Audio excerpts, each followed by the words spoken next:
kanisa na watumishi wa Mungu, nyinyi ni chanzo cha amani. Sisi wanasiasa na viongozi, ninaomba mjue, tunapaswa tuwakimbilie nyinyi kupata msaada wa kimungu. Haipaswi viongozi wa dini wawakimbilie wanasiasa.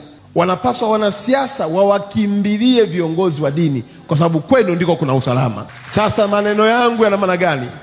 Ninaomba viongozi wa dini zote, chukueni nafasi yenu, na amani ya taifa letu iko mikononi mwenu. Amani ya nchi hii haiko kwenye mabunduki. Amani ya nchi hii haiko kwa waganga wa kienyeji.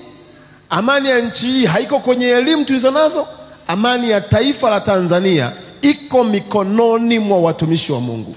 Na mimi sio nabii wala sio mtume, sio mwalimu wala mwinjilisti. Nawaambia leo viongozi wa dini, amani hii naikabidhi mikononi mwenu kwa niaba ya kuhani wa taifa hili. Amani ikitoweka kwenye taifa hili, wa kwanza kuhojiwa mtakuwa nyinyi watumishi wa Mungu. Angalieni Yusufu, kwa ukaa kwake gerezani ilibidi atolewe akamtafasirie ndoto mfalme jinsi ya taifa lake litakavyokuwa na chakula na namna ya kuhifadhi chakula kitakapokwisha.